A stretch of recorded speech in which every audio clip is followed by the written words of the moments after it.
Hello my friend, I hope you're doing well today.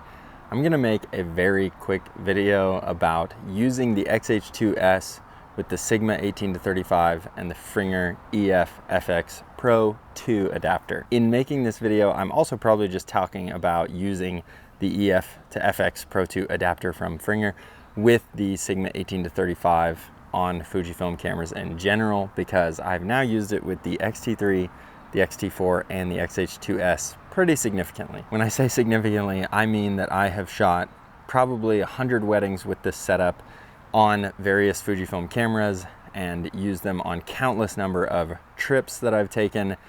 It's been used a lot. And here's my short review. The adapter has been nothing except stable for me.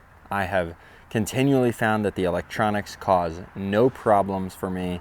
And when I say stable, I'm not talking about performance right now yet. I'm talking about electronic stability, which is more than I can say for other adapters that I've used. And if you need an example, go watch one of my more recent review videos about a Visualex throttle adapter that I tried out.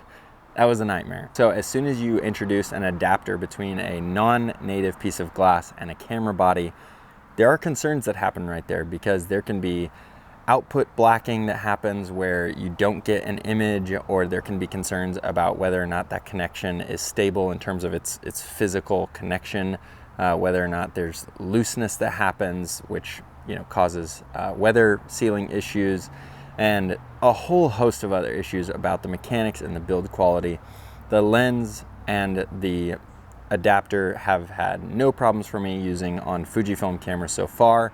When I say that, I also mean to say I'm not advocating for its weather sealing. Please don't test that and put it on me.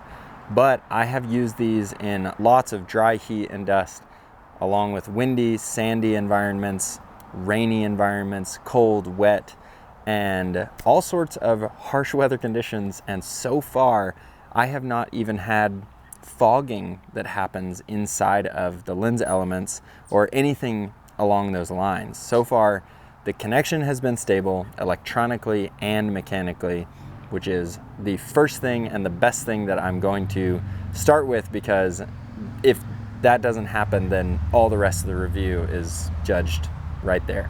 So now let's talk more specifically about performance. And when we talk about that, we're probably not talking about does the aperture ring click and work well. When we talk about performance, we're probably talking about autofocus, because that's what separates the good or the okay adapters from the great ones. Now, the bad ones to the good ones is whether or not the adapter itself is a well-made piece of equipment and whether or not the electronic connection is stable.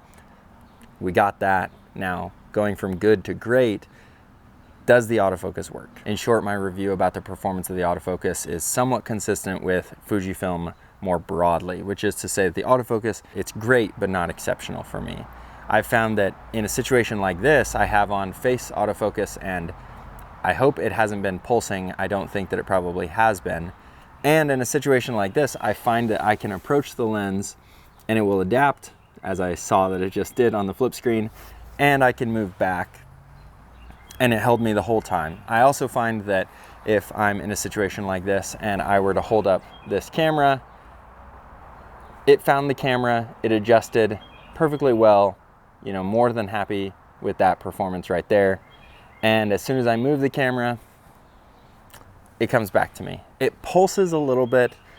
That to me is more about the Sigma and it is about than it is about the Fujifilm camera or about the adapter. So when I have used this adapter with various glass all across the Canon spectrum using L series lenses, the 24mm, the 35mm, both version 1 and version 2, the 50mm.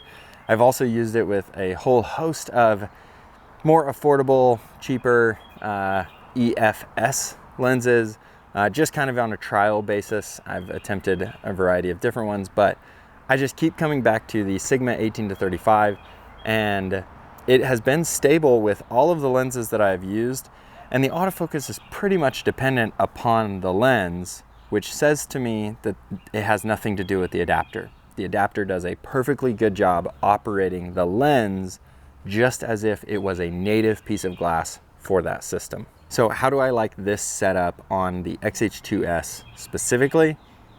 Well, I love it. I have nothing more to say about it. I love it. It was great for the X-T3. It was great for the X-T4. This lens is incredible. There is a reason that this lens, I've seen it documented before, that it gets used on Hollywood movie sets for various purposes, for different use cases, but this lens is a legend for a reason. It is near clinically sharp, which is sometimes a detraction, but it is a beautiful image rendition. The color that it provides, the sharpness that it gives, everything about it, I love. The only quirk, the very small gripe, is that the autofocus is a little bit jumpy because, after all, I think this lens is coming up on its 10th birthday in a couple of years. So it's an old lens.